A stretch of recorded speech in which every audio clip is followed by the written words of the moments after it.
You know nobody's coming ever to rescue you, right? Nobody gets a flower. Hanrahan. Today we speak to researcher Matthew Tannam-Elgie. He talks about his investigation into the real story of who tried to kill Trump. So I think firstly, let's remind everybody what actually happened when, the day that Trump nearly got assassinated. He did technically actually get shot, right? Like in his ear, but the day Trump nearly got assassinated. Maybe you can just take us back to that day. What happened? So I think it was in the late afternoon, wasn't it, where he got shot, and we weren't really expecting it. And people all the way over in, Switzerland and, Middle East were kind of watching the news like it was the main story of the day, as it were. After that shot got fired, it was maybe, 15 seconds, I believe, until the shooter was neutralized by, well, here's the thing. It was a local cop who apparently stalled the shooter, Thomas Crooks, and the bullet may have hit Crooks. I don't know, has that been established yet? Again, Ken Silva would be people who you'd need to ask about the day itself and the timings and all that kind of thing. But after this, I believe his last name was Zalaponi or something like that. This was the cop? Yeah. He wasn't Secret Service or anything like that. It's quite likely, I think, that he probably hit Crooks or at least shocked him. And then the fatal blow came from, I think, a Secret Service officer. And by that point, we didn't know who this kid was. We just knew that someone had fired a gun and, where's Trump, And then he kind of gets up and there's that famous photo that, made the rounds. Something strange did happen, which I do know a bit more about, though, on the day itself. The white van on Lawrence Avenue, which is maybe a couple of minutes away from the site where this shooting happened. Neighbors, including couple who I talked to, they got a little bit uneasy because they were aware that, this assassination attempt has happened, someone's dead, 2 people are injured, 3 actually, including Trump. And they called the local cops because they were like, what's this white van doing outside our door? Right, they're a bit worried, they're a bit on edge, yeah. They didn't recognize the van, and what made it weird for them, I think, as well, was that it had Arizona license plates. Which, I mean, as you know yourself, that's a bit of a distance. Where was the? Sorry, I forget. Where was the shooting?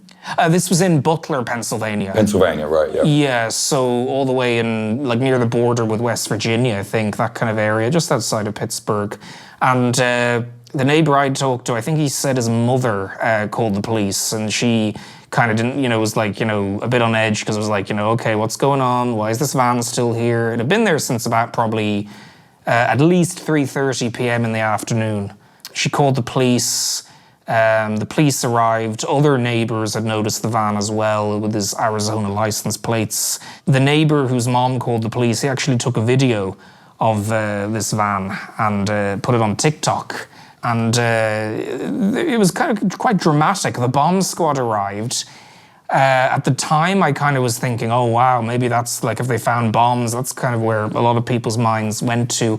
It seems that maybe they may have done that just as a precaution. Thomas Crooks, who was over at the rally site, who tried to kill Donald Trump and killed Corey Comparatore, the firefighter who was shot in the audience. Thomas Crooks had, I think, undetonated explosives in a car. I think he had pipe bombs or something like this. Yeah, homemade. Homemade and very, well put together, strangely. But so I think the bomb squad were probably sent to Lawrence Avenue just as a precaution. And basically they towed the van away. I don't want to get too far ahead of myself, but I did call the towing company just to see, did they have any updates on what happened? That was probably last summer, so in July 25. And it was some guy who said, no, the owner's on vacation, and I don't know anything about an Arizona van. The owner's on vacation, so fair enough, This past October, I thought, well, maybe the owner's back. So I called, and it was the same guy, and apparently the owner is still on vacation. Oh, really? So Very long vacation. Very long vacation, and in the States, I don't know, or anywhere actually, but particularly in the States, I don't know if our vacation is necessarily that long. I don't know. But you know, so that was interesting. I don't think I'm going to get much out of them for the moment. Some police reports have come out about that van, and there isn't any mention of explosives being found in the van. That being said, like if you look at them, there are so many redactions, you know, there are just so many redactions in what little files we have. An organization called Judicial Watch did a lawsuit to get some documents from the FBI and things like that, and some came out just the other day. And, you know, again, it's a lot of redactions. Yeah, I mean, it's just, and, you know, some of it just, you know, privacy reasons, stuff like that, I'd say. I mean, I'm sure, I haven't looked at the exemptions specifically, but I imagine it's probably quite mundane reasons why, but it's frustrating, isn't it? It is. It's like, and it doesn't really add to the idea of trying to be transparent about such a big event, you know. Yeah. So, Thomas Crooks, he shot how many bullets was it? I believe it was... I'm not going to give a number because I'm going to get it wrong probably. But it was multiple. It was multiple, and then, you know, if you listen to it, it's a series of them, then a pause, and then you hear, I think it's the local cop shot, and then the Secret Service are shot, which was the one that fatally did him in, as it were. But this Al Capone guy is the one who, you know, probably was really the one responsible for stalling it in the first place. A lot of things went wrong that day, you know? Yeah, I mean, before we get into who Thomas Crooks was, the little that we know and the reason you've been looking into him, there were already a lot of problems that day, like you just said. So, for example, there were people who seem to have been trying to alert the cops, saying like, there's a kid crawling on top of this thing. How the hell did he even get up there? Like, you know, it's one of the most controversial leaders in American history. Like, yeah, a lot of things went wrong. Maybe you can tell us about that. We have video of, you know, and it's sort of old news, I know, but like we do have a video of, you know, a woman shouting, "He's on the roof," and then like someone shouting, "He's got a gun," you know, and that kind of thing. It's very dramatic. And you can see him, if I remember. He's kind of crawling around. Yeah. He's, someone said he was kind of, what was it, army crawling? I don't know. Is that the term? He was like all in black and something grey, I think. He had a T-shirt, and this was one of the few things that did come out soon, was that he had a T-shirt. I think it's a YouTube channel called was it Demolition Ranch? Right, okay. Something like that. Okay. I'm not really up to date in my guns, you know, but Demolition Ranch, which had nothing to do with this at all, you know. Just what he picked out that day. Yeah, and you know, so that was kind of embarrassing for the you know, the owners having to, you know, make a video. Look, you know, this had nothing to do with us, guys. You know, come on. And people did actually stay away from them, if I remember correctly. It wasn't like there were loads of trolls who were trying to get Demolition Ranch or anything. But yeah, you know, he was in grey. He was wearing, I don't know, he was wearing shorts, if I remember correctly. I can't remember, but yeah, I think it was shorts, and he was just lying there in the sweltering heat on the roof. There were people yelling, you know, "He's on the roof." But it was quite a time before he shot that this happened, right? Where people were noticing him. Yes. And again, I'm not going to try and give a number because I'll probably get it wrong. I'm bad with numbers. I probably have dyscalculia. I don't know. I have it. Do you? Yeah, actually. Oh, what a coincidence. Looking at a calendar for me is like getting hit over the head. Yeah. It's the worst feeling, yeah. So it was, I would say, that from what I remember seeing, I could be wrong, but I think the times when people were shouting like there's a guy on the roof, it wasn't like seconds before. No. Yeah. Far from it. And maybe they just thought it would be an easy day. You know, the authorities, you know, who knows? I mean, you know, things go wrong sometimes. Maybe they just thought, look, it's a routine.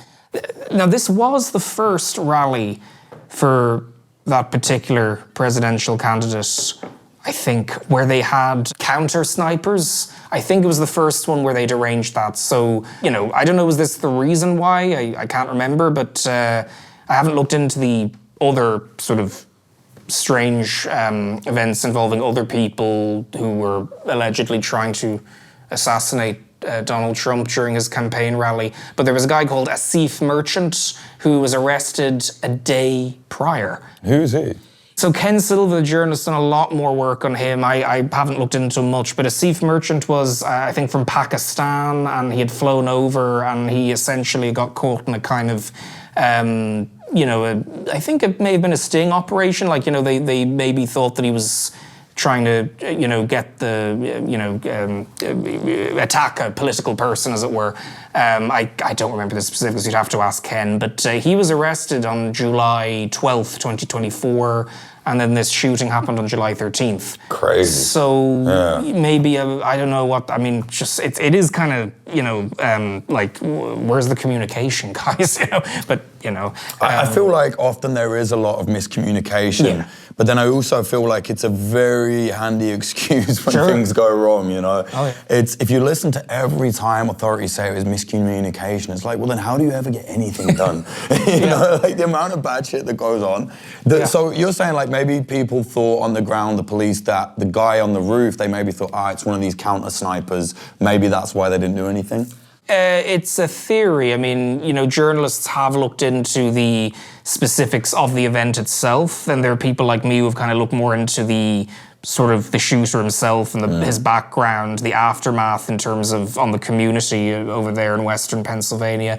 But sure, it's a theory that maybe they might have thought it was just a nothing too serious, that kind of thing. There were all sorts of little things like that. One thing I do remember is that there was a drone that Thomas Crooks flew on the same day, I believe. Was it a day before? I can't remember. But the counter-drone mechanism which the police had was having technical difficulties and wouldn't turn on, and then it turned on extremely soon after Crooks's drone was brought back down by him, like when he just turned it off. He was just done. Yeah, he brought the drone back, packed it in his bag or whatever, and then okay, our counter drone thing's working now. Maybe was it 15 minutes later? I can't remember. The bare minimum we can say is like very odd, very odd. Unfortunate, tragic. Unfortunate, a series of strange events. Sure. But the weirdest thing, like you've been saying, was Thomas Crooks himself. Now, I don't want to say like information was wiped about him or kind of black holed, but it did feel a bit like that at the time. Very quickly, who he was, it just, maybe it's because the news cycle, the way it moves these days, but you would think that would be a huge focus.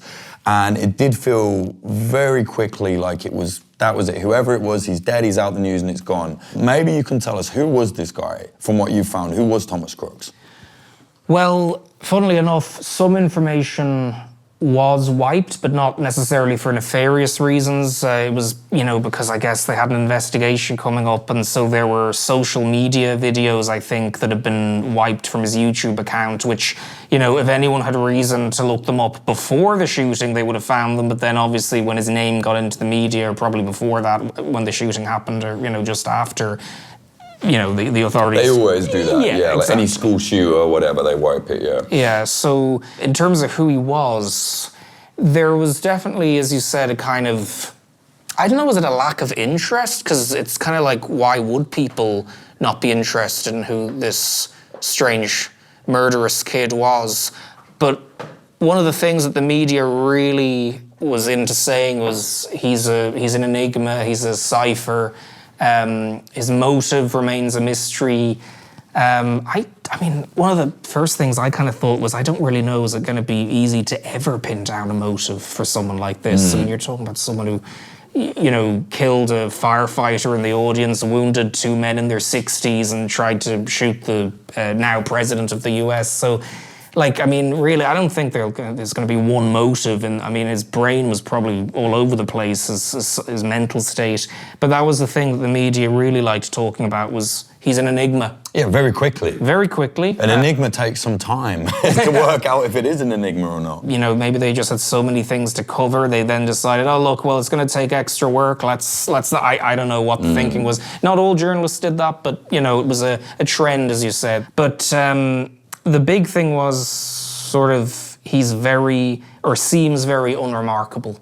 Very clever. He got high scores on the SAT tests they have in America. He was going to college at Robert Morris University. I think it may have been engineering or something like that, which, members of his family were very into as well. But the big thing about him seemed to be that apparently this kid is unremarkable. And why I kind of got motivated to make this little podcast about him, The Panic in Bethel Park, which I'm glad I saw your kind words about. Oh, it's excellent. It's one of the best because there's a lot of people just running away with theories without proof or evidence. Yours is like really meticulous so far. The reason I had the motivation to put that much work into it was because it became clear that, like, you know, well, you can say this kid's unremarkable, but his background is not unremarkable. His background is not mundane. It's not boring. It's like, wow, this kid came from a family of, in some cases, geniuses. Really? What's a genius? You know, I don't know, but like, it's someone posted a little bit of apocrypha on Twitter, well, X, I guess it's now called. I keep forgetting it's now called X. Someone, I believe his Twitter handle was Clonny Pingosh. Okay. And he has a podcast called... I know who he is. Oh, right, okay, do you? Yeah, he's a bit out there. Oh, sure, Yeah. But he posted this little apocrypha where, I think it was from an obituary, where, you know, he kind of looked up the names of some people in the obituary for Thomas Crooks's granddad, who died in, like, 2010. And he posted, like, a neuroscience medical journal thing that Clonny found, and said, you know, this was Thomas Crooks's uncle. Like, wow. And I mean, this was, and that's just one relative, like, you know, this was a clever man. This was, you know, he was chief of surgery at a top sort of US Army cyber intelligence center. I mean, it's like... It's not unremarkable by any degree. Yeah. And I understand maybe, you know, they're kind of privacy things where, like, you don't want to sort of intrude upon people's lives where, you know, they just, like, you know, it'd be like, how would you feel if your nephew or your son or whatever, you know, tried to blow up a bit and then, like, oh, wow, the media's coming. So I guess maybe that, you know, that may be a reason why. I get that, but you still can't then say, well, it's unremarkable. It's like, well, if you're looking into his background, that in itself, okay, it's not his fault, it's nothing to do with the man, but it's not an unremarkable, you know, I certainly don't have any US Army neuroscientists in my family, you know? Yeah, it's definitely not unremarkable, quite the opposite. And within reason, within, you know, the bounds of ethics, I was a little bit kind of wondering, like, you know, why is the media not picking up on those threads or whatever you want to call them? I mean, like with anyone, I mean, when Osama bin Laden, which, you know, maybe not the best comparison, but, like, you know, people write books about his family. Of course, why not? Yeah, people write books about the family of, I don't know,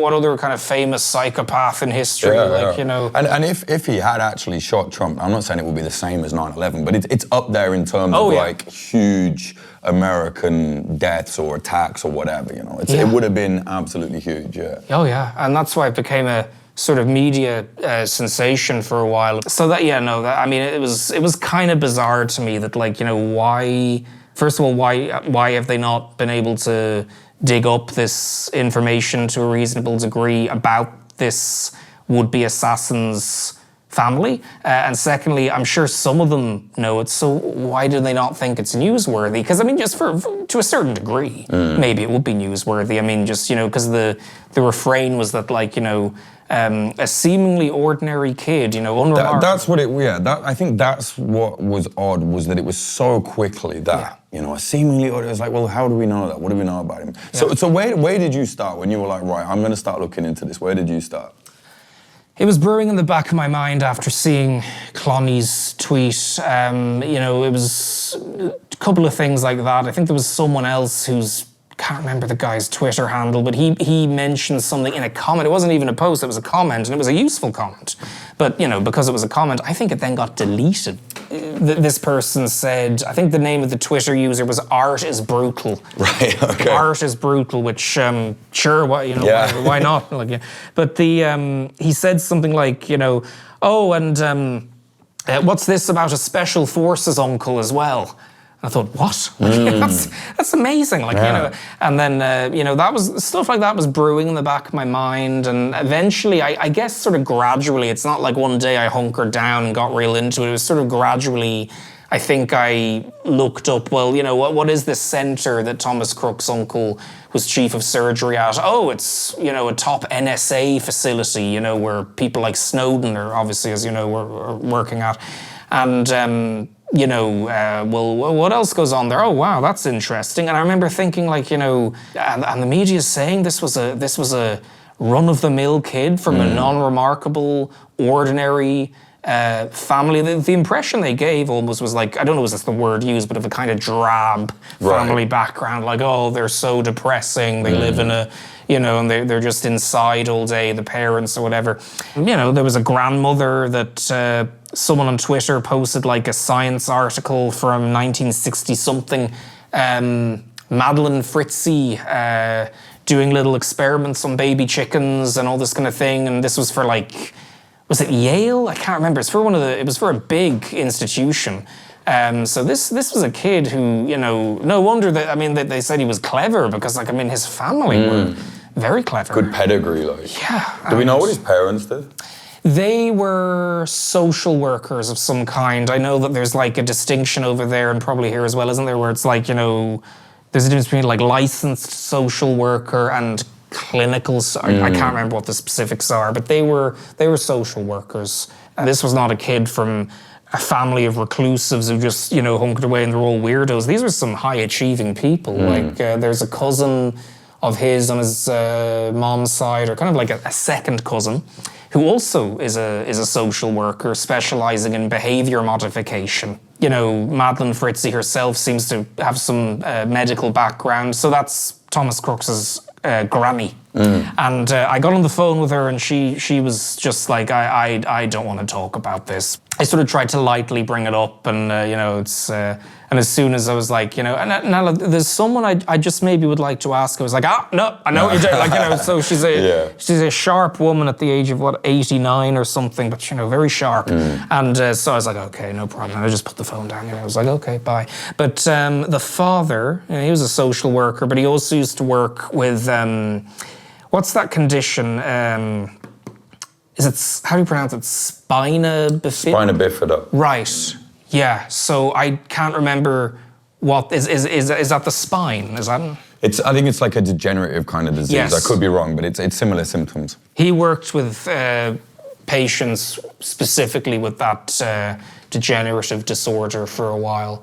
And then in 1998, you know, they moved to their house in Bethel Park, Pennsylvania, very near where the shooting happened. And the grandmother lived with them, and then I think the eldest was born, and then afterwards, a couple of years later, Thomas Crooks was born. That same year, the grandmother moved out. And that's, you know, fair enough. Like, I guess there could be any reason for that, but it was interesting. Like, I you know, I don't want to get too personal about it, but I'm wondering kind of, like, what exactly is the reason for so many, or a few of Crooks's relatives deliberately having had nothing to do with Crooks's parents, apparently for years. Really? Yeah, and I'm So there was some kind of friction there. Apparently, because the New York Times got a hold of Madeline Fritzy as well before I did, and she said something like, I have no contact with his parents whatsoever. And they asked, well, okay, why? What happened? And she just didn't want to say why. So I don't know what happened between them. Could be 101 reasons. Could be 101 Families are reasons. strange, yeah. They're very strange. Yeah, exactly. So what about Crooks himself? One of the things I saw people said, oh, he had no social media presence, which we've found out was not true, right? Yeah. Maybe you can tell us about what you know about him, his background, and you know, where he went to school, that kind of thing. Well, I mean, he was a local kid. He went to school in Bethel Park High School, but, you know, normal school. And he had an older sister named Katie, who was also meant to be very quiet and just sort of did her own thing. That journalist I mentioned, Dana Kennedy, she did try and visit Katie maybe half a year or so, I think, after the shooting. And, you know, could have been anyone, but two men came to the door very quickly and were like, no, she doesn't want to talk. The story is dead. And you better remember that. That's what they said? Oh, yeah, word for word, that's what Dana said. Yeah. So, you know, strong words, but I don't know. They said, I think, that it was traumatic for her. So, you know. Still, strange phrase. Yeah, quite strong words, definitely, whoever these men were. And a few months earlier, I think in the immediate aftermath of the shooting, or maybe a month and a half after, one of Dana Kennedy's colleagues went out there and encountered the two men as well. Evidently, they're quite into shielding her for whatever reason, but you know. So in terms of who he was, Crooks, as I said, clever kid, very interested in engineering, like his grandfather, John Fritzie was his name, who was also a second lieutenant in the army or something during the Vietnam War. Crooks was very into engineering, very into mathematics as well. He was interested in a military career. And the reason I thought that was interesting was because of the amount of people in his family who had very distinguished military careers. How do you know he was interested in the military career? Had he posted about it or something? He hadn't, to the best of our knowledge, because so little is known about his social media presence. He did have a social media presence, but we don't know much about it. He didn't necessarily post about it, but his Google search history came out recently. It was leaked by a hacker, apparently, and he had looked up a few years ago, you know, how to get into West Point. Military school. Yeah, and he'd also looked up, and this one really kind of was interesting for me, just from a family point of view. He looked up the words cyber security in army, and just given his uncle, his uncle's work at Fort Gordon in Georgia, which is the one of the top like NSA facilities where he was chief of surgery at. Yeah, I thought, wow, you know, he probably was maybe inspired a bit by some of what his relatives are doing. Then again, you know, his uncle was chief of surgery. He wasn't, as far as I know, listening into terrorists and in wherever. Like he was chief of surgery. But it was maybe the environment that possibly. Yeah, I mean, if you've got a family, let's say all your family are firefighters, a load of them, it's probably a path you see as viable, right? You know, it's like it's not impossible. I know plenty of people I can ask advice for. You know, perhaps it sounds to me. I mean, if you had to guess, if that's what he was searching, probably that's what he wanted to go into, right?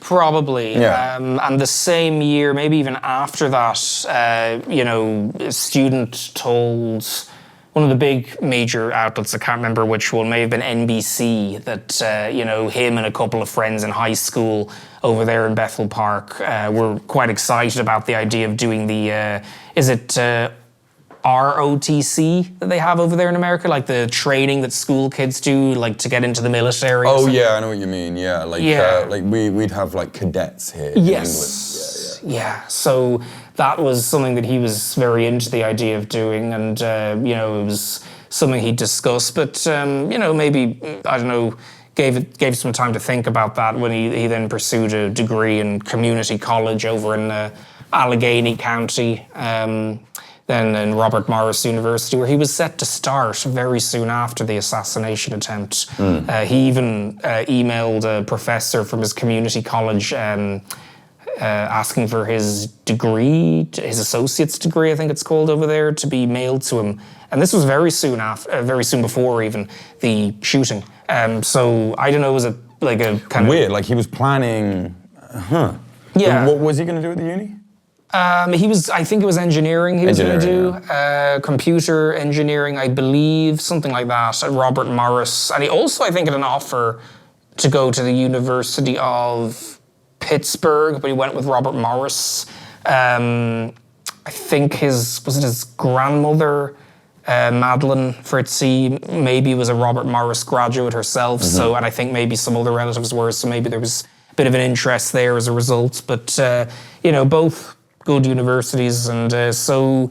But yeah, I mean, I don't know. Did he think he was going to get away with what he was going to do in Butler with the shooting? Because he was asking very fastidiously for his degree, and then very soon afterwards he then gets his head blown off. Like I was saying, you know, it's like, did he think he was going to get away? He didn't exactly hide himself. You know, like you would think if he thought he was going to get away or planned to, he would have done it more like, you know, the guy that shot Charlie Kirk from the distance. Right. Whereas this guy, I mean, he was pretty out in the open. Right? Very out in the open. I don't know, you can see him on the video. Yeah. I mean, I don't know what was going through his head. And even, like, you know, some videos exist of where, you know, you can see this kid in his grey shirt there's Thomas Crooks just kind of skirting around the building, looks like he's trying to find a way up or something. He looks completely blasé from the footage I've seen. Like, he doesn't look like he's trying to... Maybe that's just because we know what he did and, like, looking at it, you know, knowing what he did, maybe you think that. But he didn't look like he was trying to kind of hide what he was doing, you know. I would, if I had to guess, just from what I've seen, I would say that he didn't look like a guy that thought he was going to get away. He looked like he almost didn't care, if that makes sense. Yeah. You know, it's like a suicide mission, essentially. Yeah. That's what it looked like to me. Sure, and that was sort of the impression I got when reading the initial coverage. At the same time, like you said, I thought, like, man, this guy planned it out. Like, I mean, he must have been, you know, planning it out for so long. I mean, had all these explosives in his bedroom.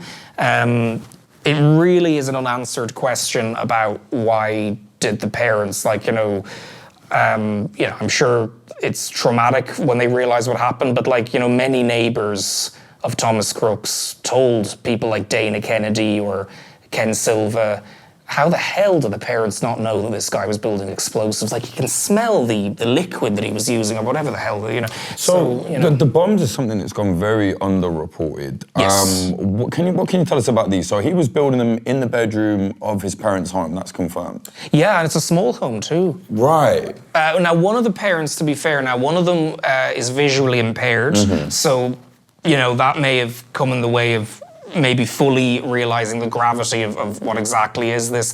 The sister lived out of the house.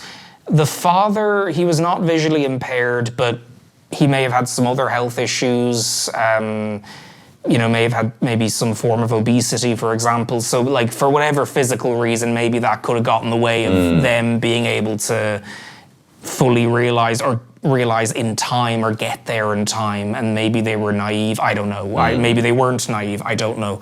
But you know, if he was a innocent, before that seemingly innocent kid who tells, oh no, I'm just doing an experiment for class, you know, maybe. Or because he's into believe. engineering, maybe his whole life he's been tinkering away, and they were just like, it's another one of his projects. Yeah. Still though, It's bombs. How many did he make? Do we know? He made quite a few. Again, I'm not good with numbers, but I will say that his parents hired a big law firm in Pittsburgh. Quinn Logue, the law firm is. So very, very quickly they were like, oh, okay, we're going to have some explaining to do. Yeah. They said they'll give a statement when their lawyer advised them to do so. They have not given a statement yet. So I don't know if they ever will. I really don't know. There was a grand jury impaneled, which was very interesting because that would imply, I thought, maybe in what little I know about the judicial world, that maybe that would mean they were maybe, looking to see if maybe others were involved. But my understanding, it came out recently that was a grand jury supposedly just impaneled specifically to gather evidence about Crooks. I don't quite know the specifics of how that works in anywhere actually, let alone in the States. But apparently that was why, I think it was the head of the FBI said that recently, but I could be wrong. It was some major law enforcement source said that was why the grand jury was impaneled. So implicitly saying, look, we weren't impaneling this because we want to indict someone else. We were just impaneling this to get the evidence. And the bombs, they found them on the rooftop where he was. They found they may have found though, but they found a detonator. The detonator, okay. Yeah, they found a detonator. They found them in the boot of his car. Yeah. I don't think, now don't quote me on this, but I don't think there were bombs on the roof. But there were indications maybe that he might have wanted to blow them up as a distraction and then get out of there, kind of thing.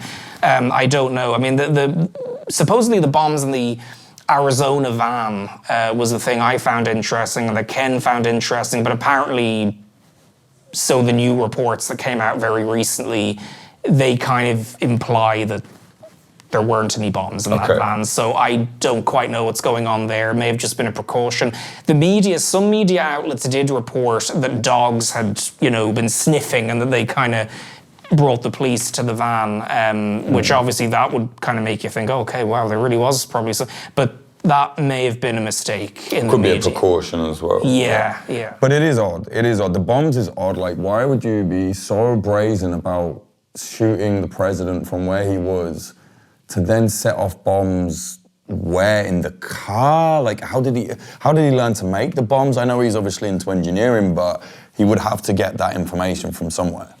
He would, and maybe it could just be open source, you know, but he used a VPN a lot. Okay. I mean, God knows what he was looking at with that VPN. I mean, he was using it like hell in the last couple of years. But, oh yeah, I mean... For years? I believe so, maybe in the last year, couple of years, something like that. You know, he'd learned how to use VPNs in high school, and then he went off and did his own thing with them afterwards, so it seems. Now, the person who says he taught Crooks how to use VPNs is in the podcast, The Panic in Bethel Park, Xavier Harmon, who obviously had no idea that the kid would be using... He's a teacher. Yeah, computer science teacher, maybe computer engineering too. And, you know, he had no idea, obviously, that Crooks was going to be using VPNs to be trying to learn how to make bombs or chatting to God knows who. So that was kind of chilling when Xavier told me that, because I was like, oh, wow, you know. So... no, we don't know who, if anyone, he was chatting to using the VPN. We do know a few people he was chatting with, but not many, in the run-up to his death and the assassination attempt. A couple years before he died, he didn't use a VPN for this for some reason. He opened a chess.com account. You may remember this. There are 2 logged chess games, which seem kind of unremarkable. One of them was with someone from the United Arab Emirates.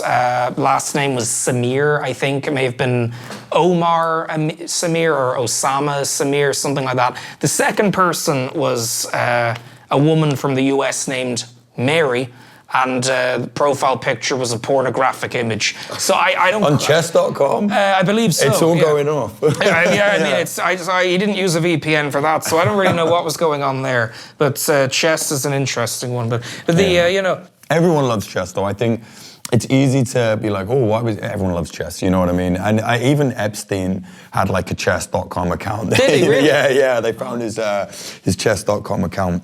Yeah. But what I found was a lot of people said like he was this loner.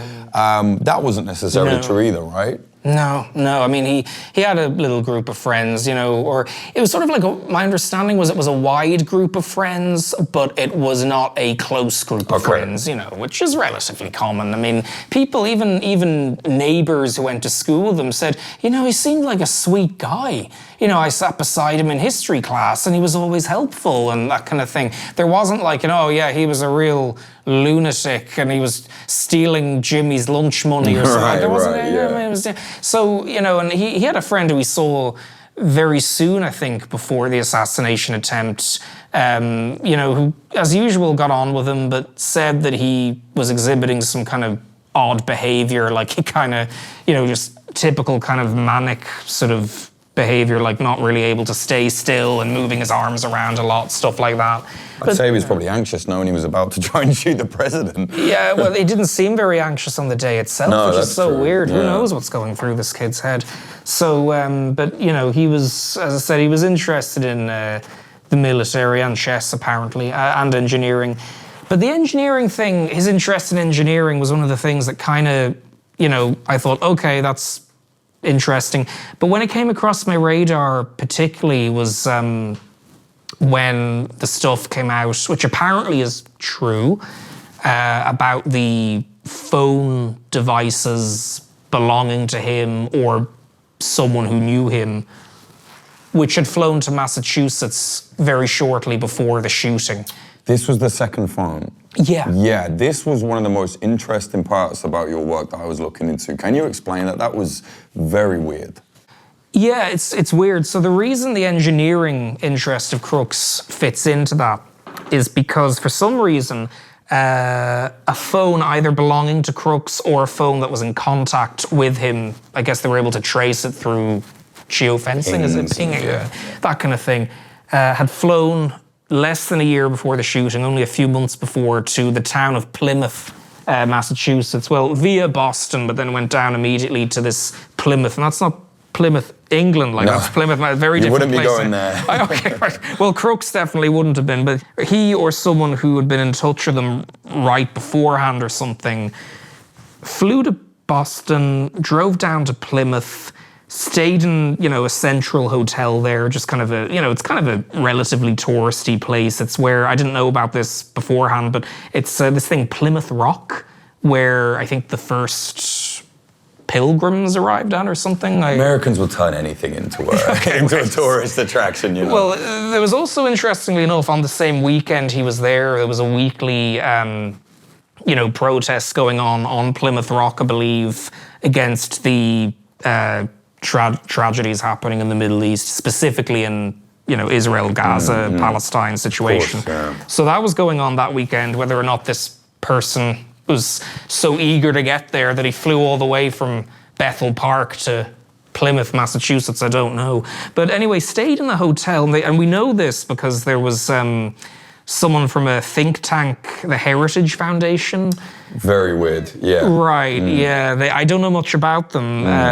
They have a oversight committee, they call it. Yeah. Where, but the reason, we'll get into why myself and Ken think this phone stuff may be true. But basically, they released this report in a very, we can't say who owned this phone, that kind of thing. We'll give the information to the appropriate people. We do not want this to be covered up, was what they said.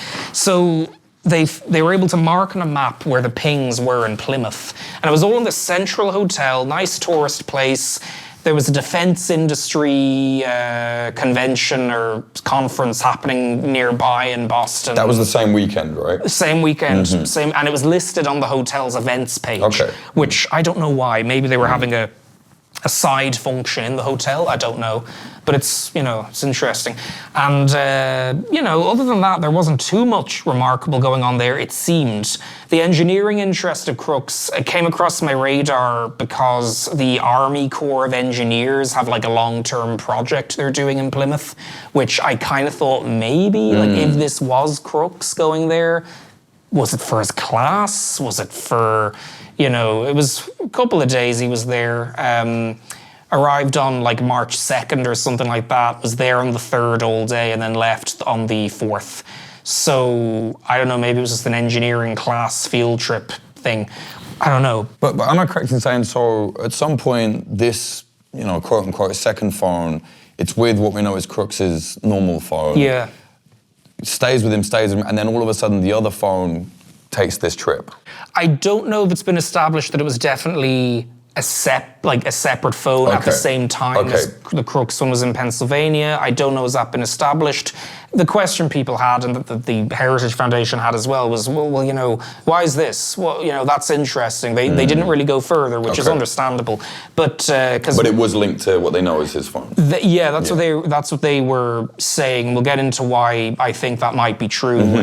They were definitely saying this was either a phone belonging to Crooks or one that had been in very close contact. Yeah, I think they said specifically in his house. Right. I believe, or something like that. So, and there was also, one going off in, Bethel Park High School, the gun shop in Bethel Park, places you'd expect, but then Massachusetts, Yeah. So, there was a man who turned up dead that weekend in Plymouth for some reason, which was kind of unusual for this small seaside, nice little town.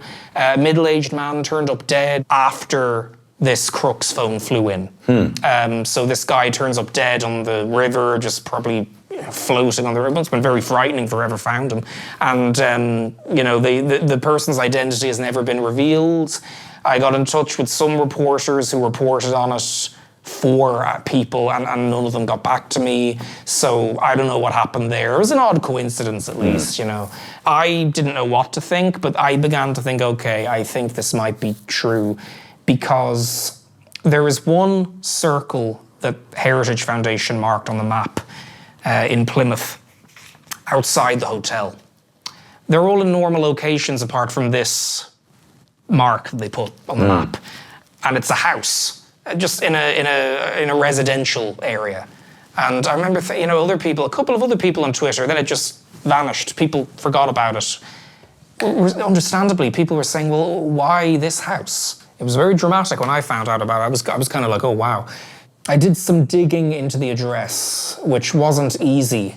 And I made sure not to say what the address was or who the occupants were in the Panic in Bethel Park, the podcast. I did not want them to be You don't want doxed. to dox them. No, Yeah. I mean, but the place that this phone pinged at,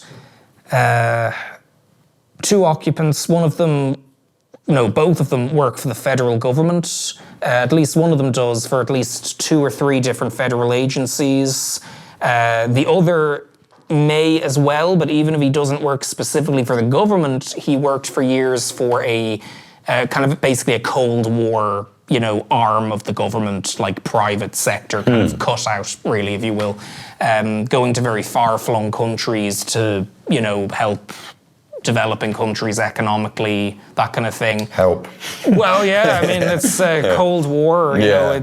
I did some reading on that in preparation for episode 2 of the Panic in Bethel Park. I was like, oh, wow. Because I remembered it from doing history in my undergrad, these, some of these big, I won't say which ones, but the ones you can probably think of, they were Cold War cutouts, basically. And not always, but Often, part of soft power, part of economic power, that kind of thing.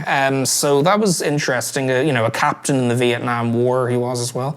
And the other occupant, federal government worker, was a cybersecurity specialist, specializing in anti-money laundering. And, all these, that really made me think, okay, I checked I looked into who the occupants were, it took a bit of time, but I looked into who they were in the adjacent residences to see, well, is this some mistake? Could it be? And careers that did not seem, to the best of my knowledge, anywhere near as interesting as those careers. Sure. And I'm not saying interesting in a kind of, I think those occupants were up to something. I just mean it's interesting because if... Just run of the mill, else otherwise. Yeah, and the reason I think this report by Heritage Foundation, it seems to me to be true, is because they did not say any of what I just said when they released their report.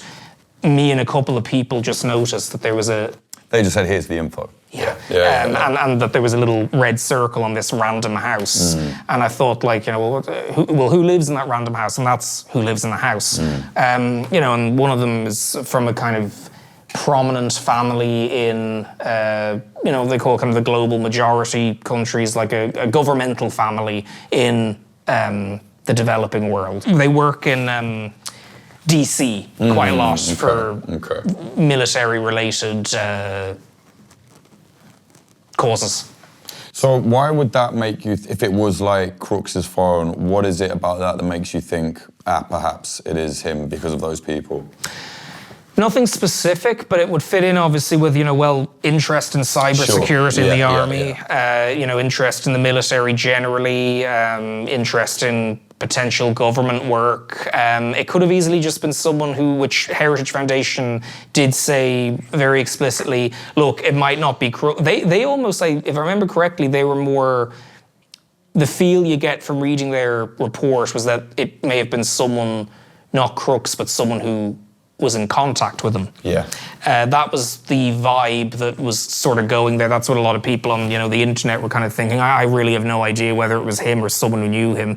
But I think either way, it was one of the two. I think it makes sense because it would be a huge coincidence, and huge coincidences do happen, but it would be a very big coincidence for this other person or phone to be connected to Crooks, who is interested in the same topics.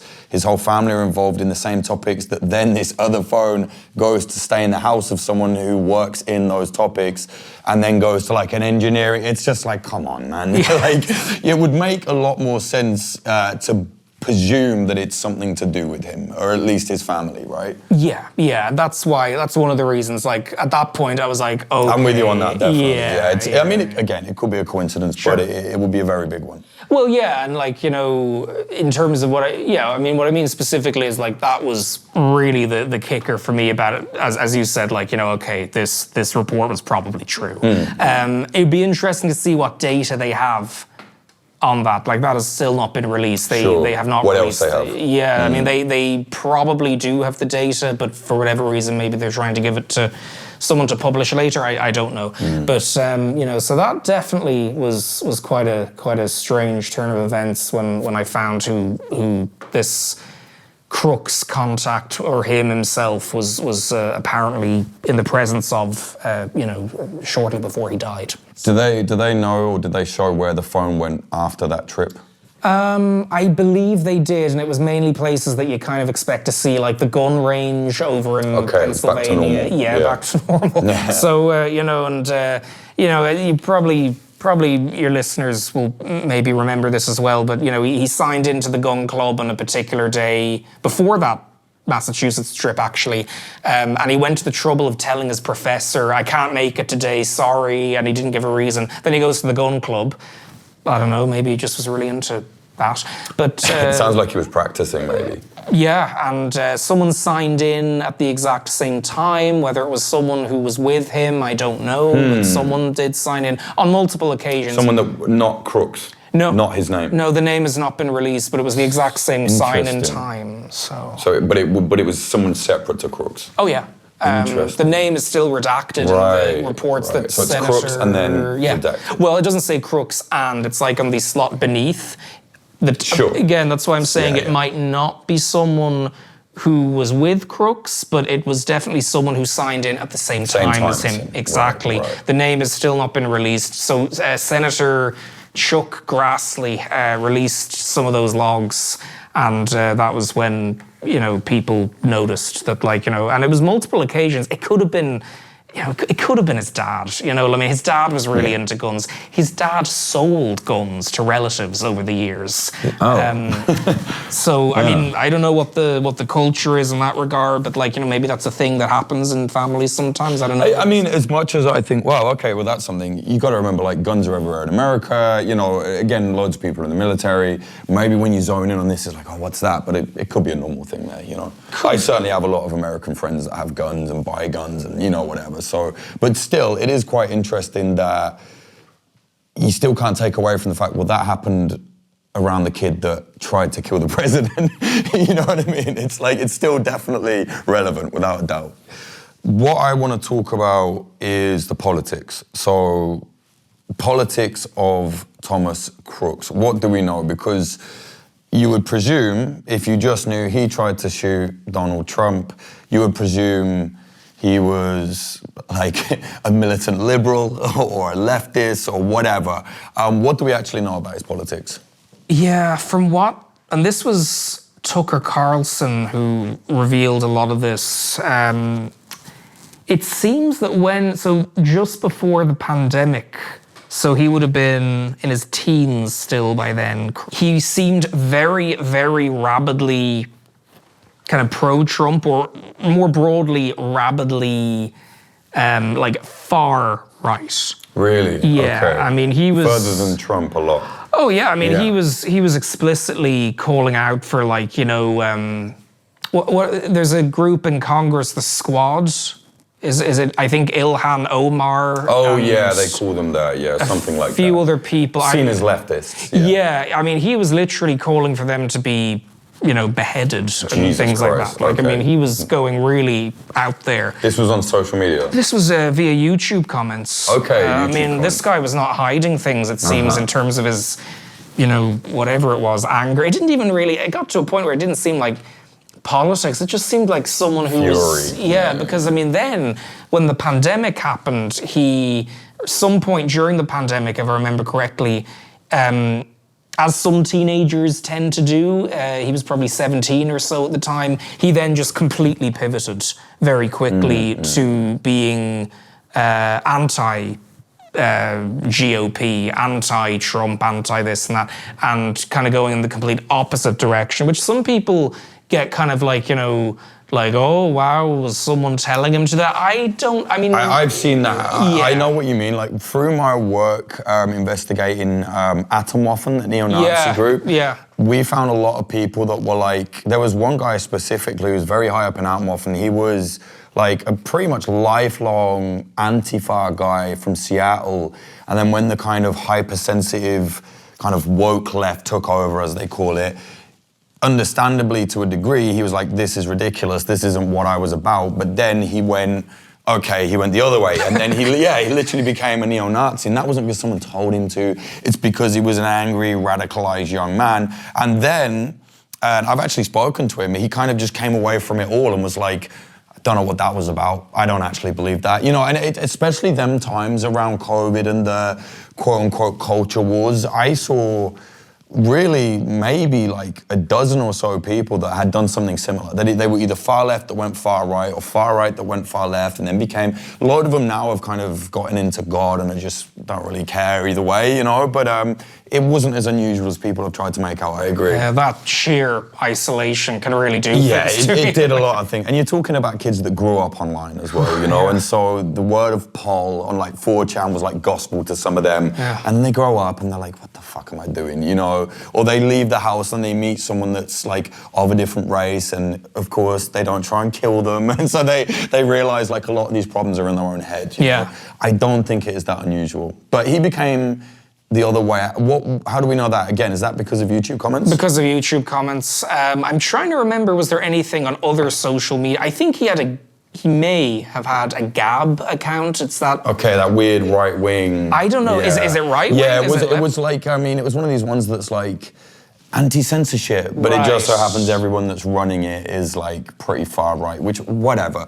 But it was that. I think it still exists, but it's kind of dead now, you know? Yeah, he apparently had a Gab account where he did engage in some sort of political discussions, but there was one social media account where some people were saying it was his online, and it was these very sort of like, you know, well-structured arguments about like, you know, fairly, some of them like, you know, reasonable things. Like he was saying stuff like, you know, I don't get why you're saying that like, you know, we can't have immigrants, that kind of thing, because, and then it would A, B, like C, reasons, reason, yeah. Not like, you know, not just fury anymore. Yeah, not like, oh, we should flood the country with illegal, but like, you know, or let illegal immigrants in. But just, you know, look, multiculturalism isn't a bad thing. A, B, C, D. Here's why. Here are the statistics, that kind of thing.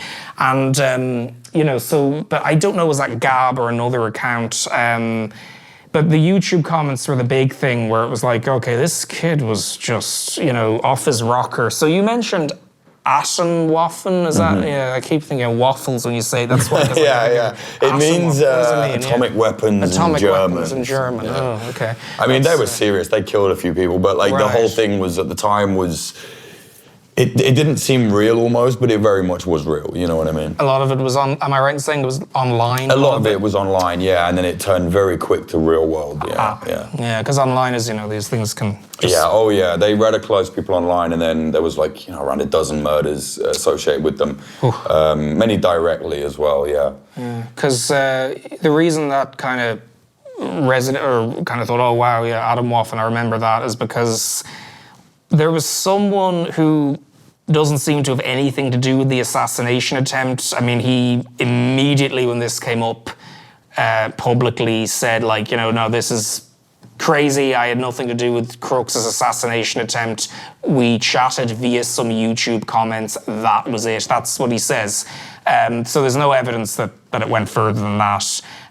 It was a Scandinavian YouTuber who was in a group that I don't know. I don't think he was aligned with Atomwaffen, but the group he was part of, some involvement, very much aligned with Atomwaffen. Okay, yeah. And with, I'm not saying he was, but you know, I mean, he said he's going to sue Tucker Carlson. So I'm just trying to be careful so that you know, he can sue me. They've got nothing to give him. But if you're in a group that's aligned with them, it would suggest you probably don't have a problem with them at least, you know. And Atomwaffen were like the edge of the edge when it comes to like, you know, far right groups. You know, they were talking about killing children and they wanted to hang everybody, and they were, part of their main syllabus was 2 satanic books. You know, they were very hardcore. In fact, they were found trading disgusting images of like children at some points. Not all of them, some of them were like, they were horrible. You know what I mean? Yeah. So to have a group even associated with them,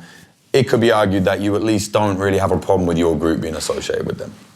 I don't know if this fellow from Scandinavia is still in this particular group. So the group, as you may have heard of it, is the Nordic Resistance Movement. Nordic Resistance Movement, yeah. I still don't know much about them. I'd never heard of them before this Tucker Carlson little 30-minute or whatever documentary came out, which is pretty good. I mean, I don't listened to his show. I haven't actually really, probably once in my life, but this was a decent... I've seen it, yeah. It's accurate. Yeah, and they, as Ken pointed out to me, he goes into the methodology very well, and so it's like kind of, there's no way that someone can really say, no, you faked that. Like, it's kind of like, this is, apparently the implication is that, he didn't say this, but Ken said in an interview with someone, it may have been a hacker who got hold of those YouTube comments. It's something like Ken or someone else tried to do it as well to replicate, not hacking, but trying to replicate the method. Yeah, the email, I think, that was associated with the account, and basically it needed two-factor authentication, I think through the dad. So the implication is that this was probably someone who hacked into this stuff and was going indirectly through a lawyer, I think, with this information to Tucker Carlson and a few other journalists like Brianna Murillo, I think her name is, and Candace Owens. And Candace Owens just kind of flickered it across the screen, and then just we didn't see any more of it for whatever reason. She's a busy woman, but that was. So the Nordic resistance movement, I don't know if this man is still in that group. He was at a certain point. The Nordic resistance movement, more generally, as we discussed, very much aligned with Adam Woffen, also with the group you've looked into as well, I think the Order of Nine Angles? Yeah, they got really into that more occult Nazism, actually, in later years. Before, they were much more... maybe a bit mystical with the Norse stuff, but like very hardcore street nationalist. And in years recently, to be honest, I wouldn't have believed it. Someone sent me it and were like, "Oh, NRM are getting involved with the like occult Nazi stuff," and I was like, "Oh, that's quite an unusual match." Yeah. They were more like old school, skinhead and boots guys, which generally are not really interested in the new school, like black metal mysticism kind of mysticism, Savitri Devi and, Serrano and all this weird occult stuff. No, you're right, yeah, they have been. But was this guy that was linked to NRM, was he arguing with Crooks or they were kind of agreeing? Agreeing. Okay, so this was in his like far-right phase. Yeah, okay. Pleasantly, it was either one of the two. It was in terms of like the general kind of, the gist of the conversation was kind of, yeah, little Tommy, you're right. We don't really have much choice but to storm in there. That kind of shit, yeah. Well, we just got to exterminate everyone. Yeah. Well, I mean, the comments, I've been a while since I've seen them. It was something like that, just kind of pleasantly agreeing with like, kind of extreme measures. Yeah, like it was kind of chilling. Yeah. But, this guy immediately responded to Tucker Carlson's video, somehow got wind of it and did an interview with a Scandinavian publication and said, no, like this was just some YouTube comments, didn't go beyond that. So I don't know what happened there.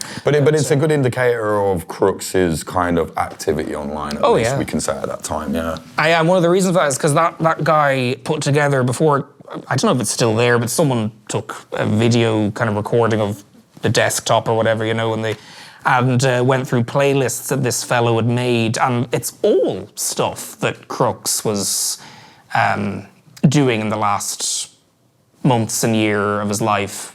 Bomb making, how to use drones. There was even some videos on psychological manipulation, persuasion tactics, things that you've read about. So the NRM fella had made these playlists? Yeah. I don't know if he'd made the videos, but he put them into a playlist. Yeah. Interesting. Oh yeah, loads of them, loads. I mean, I think it's still up there. The recording someone on the internet made. Even if they didn't have direct contact outside of YouTube, which I think is very possible. It's possible. Actually. Crooks could have just seen this guy. Who's that? He's agreeing with me. Clicked on the profile and found the playlist, and he could have learned from there. Maybe not bomb making. I think it'll get removed off of YouTube. I think there's probably something to do with engineering that you could have probably found useful, but yeah. I'd imagine so. I mean, again, like I don't know, maybe he could, but like I don't know how just from like one playlist on YouTube would someone know how to make deadly bombs. Maybe they would, I don't know. Well, the drone stuff at least is quite interesting. I think that is very much something that could have. But, again, the VPNs, like, I mean, we'd be able to say who he was talking to, like, privately if we knew, but we don't largely because of the VPNs. Now, as his teacher, Xavier Harmon, explained to me, and I didn't necessarily know the specifics of this, most people probably do. So VPNs, they encrypt the traffic, but they don't, like, the information ends up somewhere. Yeah, it just the information is there. It just looks like whoever was accessing it is somewhere else. Yeah, you kind of bounce around. Because we live in the hellscape that is England now, we all actually have to use VPNs quite often. They say it's because of pornography and stuff, but like there was a guy recently that was interested in sharpening and polishing a knife of his granddad's. So he went on Reddit, and you can't even access it in England now. You have to get a VPN to look at that. You know, it's crazy. I didn't know that. That's interesting. Oh yeah, it's really locked down now. Starmer's done a number on this. Yeah, all under the guise of like protecting children, and it's like none of them care about that. Certainly not when they're sending all their money over to Israel. But anyway, but yeah, it's like we've all come to learn the VPNs. But I knew how to use one. It's very simple, just because of my work.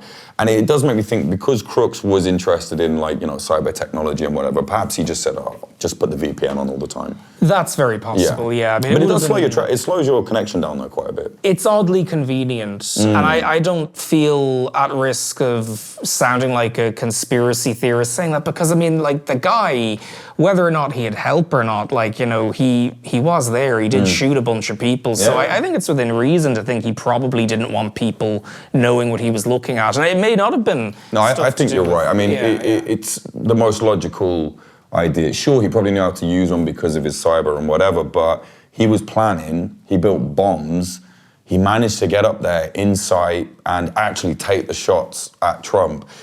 Yeah, he was planning. There's no way he just did that on a pen and paper. Do you know what I mean? Yeah, and the speed at which, like, when they announced that this thing was happening in Butler, they also announced on the news a few weeks beforehand, on the local news, like, they say something, words to the effect, there are concerns that, you know, there might need to be some more security for this, but, you know, the general vibe was, you know, should be okay. We'll see what it wasn't okay, as we know. Before, yeah. I mean, they said it on the local news in Pittsburgh. Something about, like, you know, there are concerns that we might be able to handle this. Yeah, well, we might just need to bring in more. And for whatever reason, whether they did or didn't, I don't know the specifics of that, but I mean, it didn't go down very well, did it? So no, it really didn't. But the thing about the you know, the bomb making, all that kind of, the way he sort of twisted his interest in engineering and all that kind of thing to trying to make bombs to kill innocent people, like, you know, if you're interested in this stuff, that's one thing, but if you're interested for the purpose of killing a bunch of random rally goers, that's something different, as you know. But it's sad because another of his relatives work in the military, not just the guy over in Fort Gordon, his uncle on his mom's side.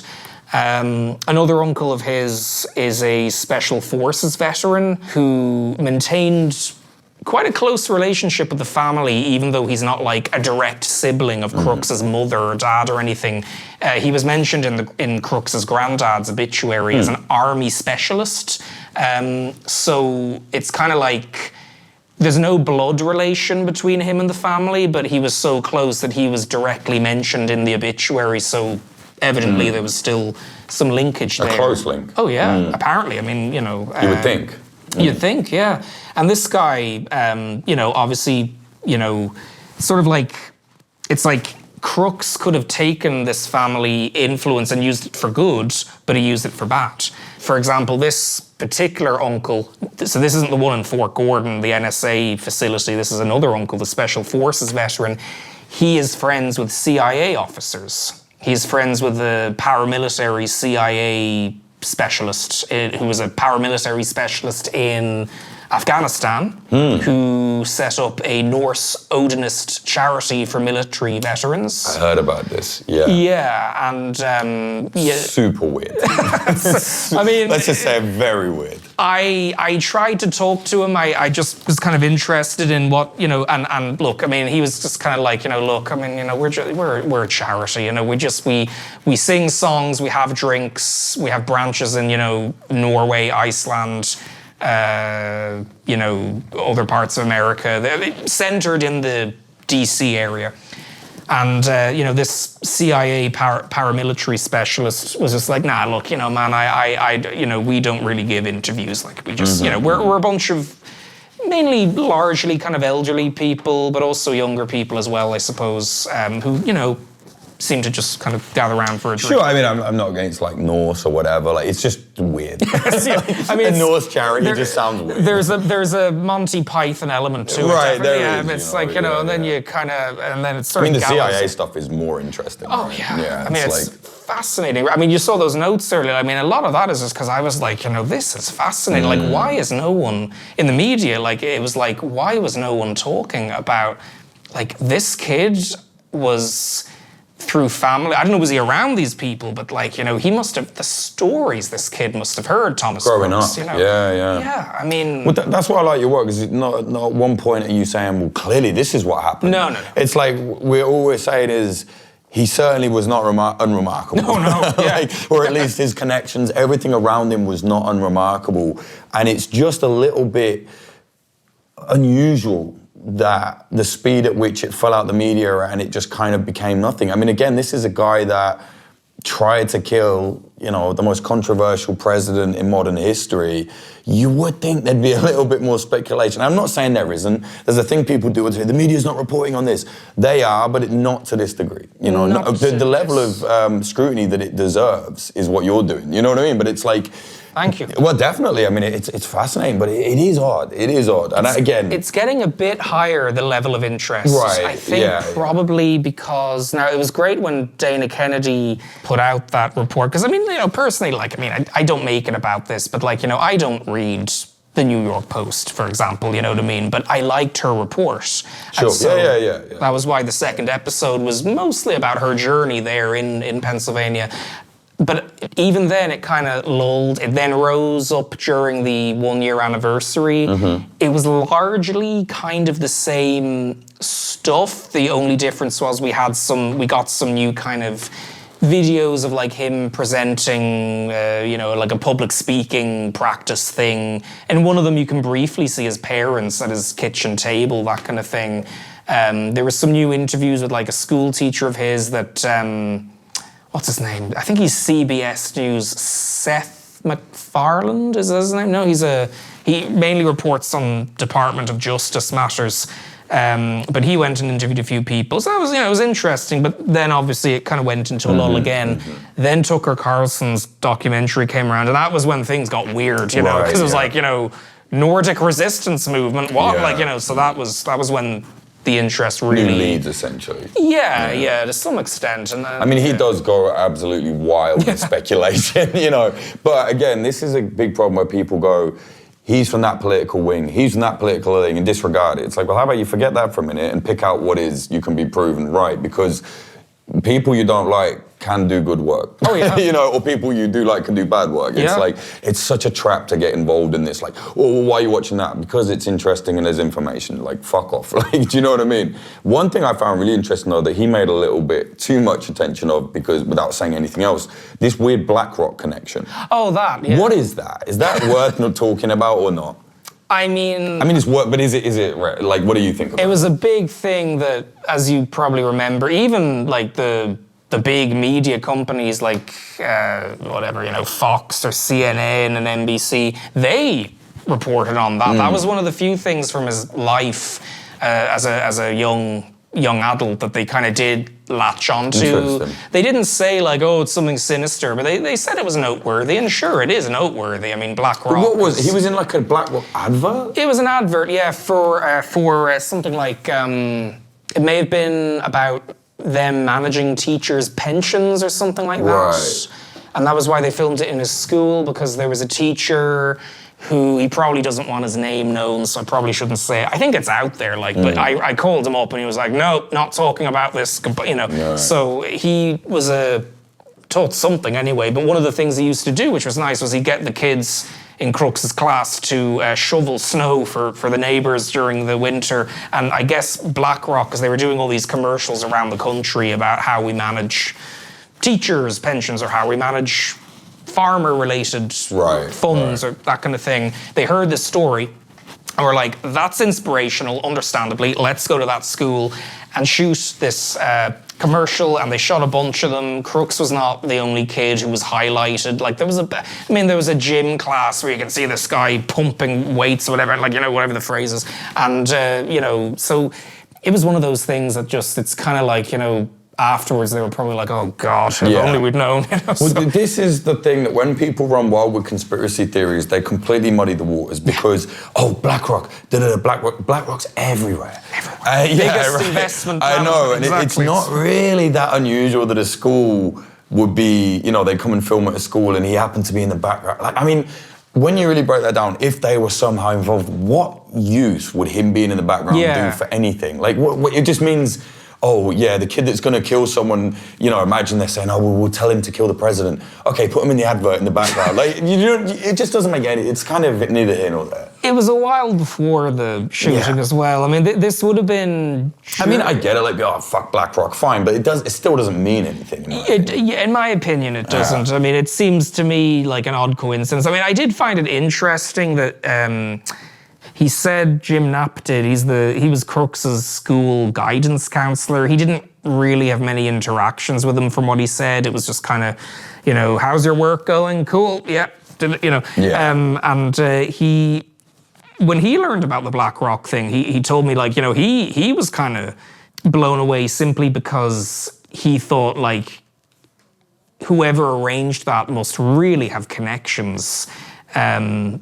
Whether in the school or in the community, probably. I don't know. But on the other hand, from what, you know, Dana Kennedy heard and from what I read as well on some news sources about this, was that they just found out about the school because of this story of the shoveling snow charity work. They have huge resources and they have like a team of researchers going, right, check the local news in this region, check what's going on there. Yeah. We need to go and film this fucking segment. And again, it's not to say like, BlackRock are innocent of anything, but it's certainly like, what? You know what I mean? What it does is it takes attention away from the actually really interesting stuff, in my opinion, you know? I think so too. And it makes people look a bit crazy. Yeah, you know it does. What I mean? It does, and then, you know, people will certainly see this and be like, you guys are crazy because they've only heard about that weird bit, you know, without looking into. And again, it's not to say, it's just weird. There's some weird stuff around it, not BlackRock, just the whole thing. It's like something here is unsolved, clearly. You know what I mean? I think so. I mean, I'm open about whether he'd help or didn't. You know, that's the weird thing to me. And I mean, you know, also in terms of like, you know, who was this kid kind of thing and how it was just such a, you know, unanswered thing that could have been answered, but a lot of people chose just not to really look into it. Like, things like that BlackRock thing, as you pointed out, they can detract from the real nitty-gritty of like, well, you know, what was Crooks saying about, you know, maybe some of the major political things or scandals or stories happening that in some cases directly sort of he may have been aware of, partly because of the environments that some of his relatives worked in. Not that they were involved in these scandals, but that the wider military installation in some cases, like a leaker of a document, for example, on 2 occasions, was based at that NSA installation that his uncle worked at. So it's kind of like, you know, the media could have reported that... A leaker of a document to do with the case? No, to do with the, you know, allegations of Russian interference in the election. But there was right, I get you, but still, he would be aware of these. It would be in his periphery, growing up around all these people. It's not like people don't talk at home and whatever. Yeah, exactly. And for smart kid as well. Yeah, and for whatever reason, like, you know, this apparently wasn't interesting enough for the big media companies, which I thought was quite funny. Yeah. You know, as in not strange, I just thought it was kind of like, you know, come on, like, if I can find it. You know, but like, I think it's, people always go to nefarious. A lot of it is laziness, lack of funding, shitty editors that go, move on. But then there is also, I mean, it's not a conspiracy theory to say that there is a lot of sway that government agencies have with a lot of the legacy media, not because it's Illuminati or anything like that, just because that's often how it works, you know? And a lot of people get very scared of losing like press access to the White House or whatever. So if they feel like, that might rock the boat a little bit, it's not like they go, the handler told me not to. They might be go like, just just forget that. Like, I'm just gonna leave that. Like, it's whatever, you know. And I think, unfortunately, that then creates this huge gap of information. It's like, you absolutely must know. Like, it has to be known what happened. You know, you can't just leave it go. It's so weird. It is, and I think the big question in everyone's mind is, like, you know, did he act alone or did he not? That's why the Arizona van thing was on quite a lot of people's minds, although it was something that kind of went out of the way as well for whatever reason. Maybe, you know, a neighbour did tell me about that van that some man showed up later that night after the van had been towed away, like knocking on random doors, saying, you know, where's my van gone? And you know, people were like, your van? It's like, yeah, my van, where's it gone? And he kind of maybe seemed like he was a bit drunk or something, you know, and he said, I left it here to go to the Sheets being that it's a chain of, I think it's a grocery store. So he said, I was just going to go to the Sheets and I left my van here. But the thing about that is, like, well, he left his van there at 3:30 in the afternoon, and then he's like, you know what, like 11 o'clock at night, knocking on doors. Where's my van gone? I'm back from the Sheets. Well, no, why are we in the Sheets for like all day and night? And why the fuck would you randomly just start knocking on doors? I mean, I wouldn't. Yeah. I'd just be like, right, I'll call the tow company or something. Yeah. Perhaps he was drunk. Yeah, exactly. Yeah, that is one possibility. But there is precedent, though, in the US particularly for strange situations where maybe collaborators are not mentioned or there's not enough information. Stephen Paddock, like Mandalay Bay, Las Vegas shooting, absolutely crazy situation that kind of been black holed, you know, very weird. And then you've got the Timothy McVeigh bombing. Right. A lot of evidence, like good evidence that he had more than one collaborator. I mean, we know he had a collaborator, one of them went to prison. Yeah. But there seems to be someone else that, I mean, I've read a book recently about it, and it's not conspiracy. Was it Aberration? Yeah, in the Heartland. Excellent, right? And your only real conclusion from that can be that it's quite possible there was some kind of intelligence working undercover within that group he was in, and they didn't catch it in time, and they had to quickly cover that up. It doesn't mean he led it, but still, like, you know, there's a lot of precedent for it, and I don't think that it's crazy to suggest maybe Crooks had a companion, or an accomplice rather, and they just haven't found him, or whatever. I mean... That's possible. It's possible, no? Or they found him and it's someone that could, again, someone that was lost track of a target. You know, it's happened a lot of times, happened in England quite a lot of times. I mean, recently we had a man that stabbed 3 people and murdered them, and he was a very chronic schizophrenic. He had like... the medicine, he had a type of schizophrenia that like no medicine in the game would help with it, like very resistant. And he went to MI5 and kind of said, hey, I need arresting. Like basically kind of, and they were like, fuck off, whatever. And then he committed these murders like, not long after. So there are like these huge fuck ups, and again, it's not to say that it was MK Ultra and he was directed, but I mean, it's certainly possible that there was someone involved and they were like, oh my God, whoops. You know what I mean? Oh, God, best cover this up because they'll be held to pay. I don't know. I mean, that's one theory. Do you have any like thoughts on if he did have an accomplice, why, or like why they're not hearing about it or what they're involved in? I don't really want to speculate because it's sort of like, in terms of episode 1 and 2 are out now of the Panic in Bethel Park. Episode 3 will be about the kind of disinformation that was about the kind of alter ego that was supposedly involved, which he wasn't. Like, it was just some innocent guy who, from what we can understand anyway, that, the media, or not the media, random people on the internet, on 4chan, things latched onto as being an accomplice or something, or the real Thomas Crooks. When this was some a random guy friend died. We better not say his name. Okay, yeah. But no, he wasn't even a friend. He was just some random guy who, there's no evidence he knew Crooks, but I think, a fairly big alternate, how do you pronounce alternate, how do you say it? Alternate media, is that what it's called now? I guess alternative media. Alternative media, I guess, yeah. He put out this thing, retracted it, or at least deleted it, and then people ran with it because they remembered it and they saved it. What did he put out? That there was this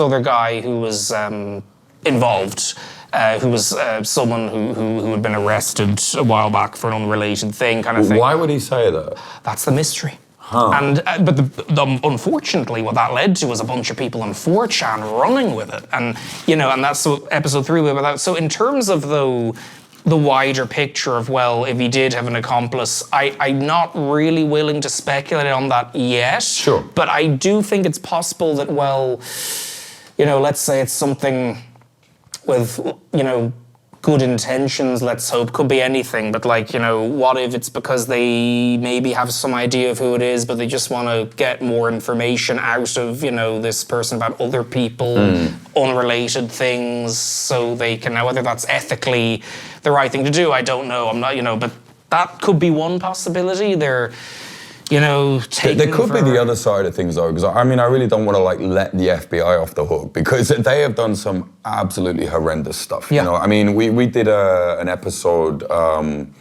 with Murtaza Hussain, this excellent journalist, and we did it for Popular Front, and there was a really, really fucked up case where the FBI found I believe he was Italian, a young autistic lad that was interested in Islam, and they just found him online and essentially groomed him into being extremist. But they really groomed him. Even this kid was like, no, I'm not, that's not what I like about Islam. And they groomed him and groomed him and groomed him until they convinced him to lay a bomb. And then they went and arrested him, and they patted each other on the back. And it was when you look at the documents, without the FBI, it was very unlikely this kid was ever going to do anything like that. Right. And it's they basically groomed him up to then arrest him, to then be like, well done, look what we've done. And there's countless cases of them doing stuff like this. So I don't want to let them off the hook and be like, well, it probably wasn't them doing anything. From what I've seen, it seems to me for me to speculate, I would say it's either possible that there was some kind of intel that they missed, and now they're like, fuck, we need to cover that up. And as we've seen, let's say the Epstein files, it's very clear American intelligence is very happy to cover things up still. People think that's the thing they used to do. Ridiculous. And I think that's quite possible, And again, not asking you to speculate, but your work made me come from, this is some crazy shit people are on about on the internet, to be like, oh, okay, quite weird. With that said, is there anything specific that you found on this that made you really go, I'm going to keep going with this? Really the whole sort of milieu that Thomas Crooks's background was... The family. Sure, and again, I'm not implying anything sinister about that. I just thought it was so fascinating, so under the radar in terms of the media didn't seem interested in it. I was like, well, that's a pretty interesting background for someone who could have changed history in a very violent way.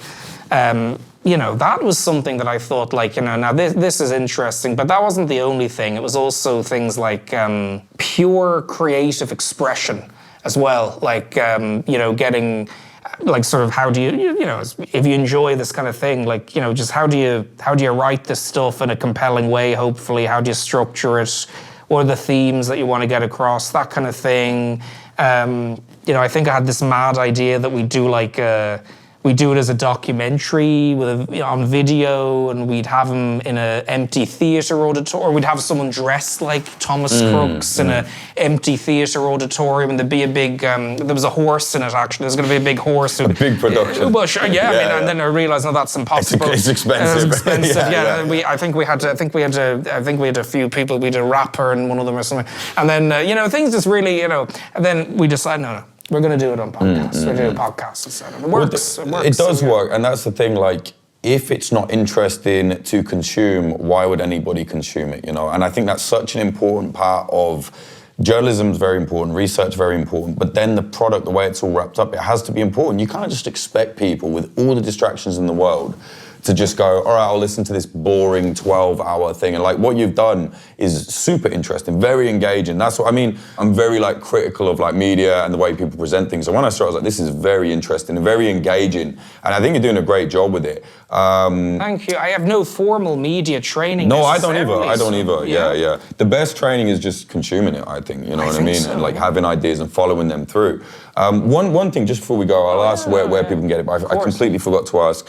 So the guy the other people that got shot, that sadly died, do we know if he was just kind of taking aim at the crowd or he missed Trump and they just happened to get hit in the crossfire? I don't know if there's any indication that we have that he was directly aiming for someone in the crowd. I mean, what seems to be the case is that he was trying to hit Trump. I mean, right, so he didn't just randomly pot shot the crowd and then shoot Trump. It was probably a miss.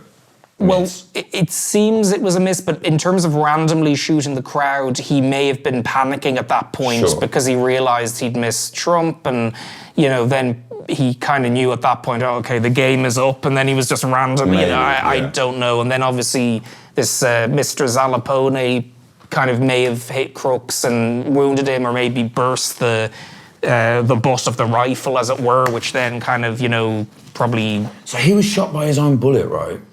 Crooks? No, the cop. Shot by his own bullet. Sorry, how did he get shot? The guy in the audience. Yes, sorry, the firefighter. What I meant was it was not one of. Am I getting this wrong? Did one of the cops accidentally shoot him? No, I don't think so. No, okay, this must be a different code. No, I don't think any of the cops accidentally shot him. Not that I know of, anyway. No, he died very quickly, and there's really horrible footage of you may have seen it where people are calling over the cops because he's bleeding and everything, and you can see them trying to stem the blood and everything. And what's interesting is his wife gave an interview last summer, I think, where she said that she talked to the then deputy director of the FBI, who's now left his post, as you probably know, he's gone back to podcasting. And apparently he told this, so Dan Bongino is his name, he told Corey Comparatore's wife, or she said anyway, that, he told me the file's coming out in the next, very soon. It didn't, is my understanding, or at least if it did, it wasn't so I don't know what happened there. I'm not saying it was lying or anything from Dan Bongino. I'm not saying that. I don't know. I just think, maybe there was other stuff they thought they needed to look into. I'm really curious though, what would have made them make that decision. I mean, it's being withheld essentially. I mean, maybe it's not released yet, but if you say to the wife it's coming out, in her mind at least, you would presume they're withholding it for some reason. Yeah, and it's interesting. That's why I kind of, just out of pure speculation, you asked me, what would you imagine? Why would we not know? I mean, that's why one of the reasons I purely just speculate about might be, are they trying to, not like that horrible case necessarily about the autistic kid who was being groomed, but what if they're trying to string some people along who they think might be involved so that they can get more information about God knows what else? And again, I'm not saying is that ethically right or not. That kind of seems to just get them behind bars. I don't think they care about the ethics of it. Right. Yeah, I mean, it's kind of like, if you got bad people who they found, put them behind bars. But again, I don't know. Maybe, who knows? Who knows? It's very. The least we can say is it's extremely interesting still. It's really good. Where can people find this? All this work you've done on it? So Commendable Commotion is the place to look for it on. It's on Substack. It's on Spotify, YouTube, Apple Podcasts. I recommend the Substack because, you get it all in one then. You got the unrelated documentary there, Mothman, the film. The Mothman. That's how I actually found your work first. Really? Mothman is like my favorite cryptid.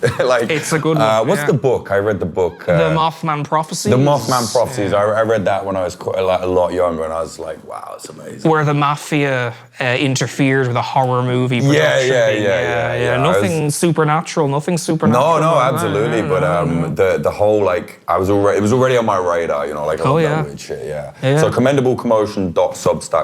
Right? That'll be it. Yeah, you can just Google even Commendable Commotion, and it's all there. Episode 3 is gonna is going to take a while because it is so difficult getting people, particularly related to the person who was slandered online. So it seems no one in his periphery wants to talk about this because, from what they say, they were basically hounded by trolls online or whatever, people who maybe had good intentions but had the wrong idea. That's what they say. So far they don't really want to talk, but maybe they will. I don't know. Hopefully. Well, thanks so much for talking. Okay, well, I really appreciate that. It's so me fascinating. too. I could talk all night about it, man. My head is spinning, but yeah. That was a no-brainer, right?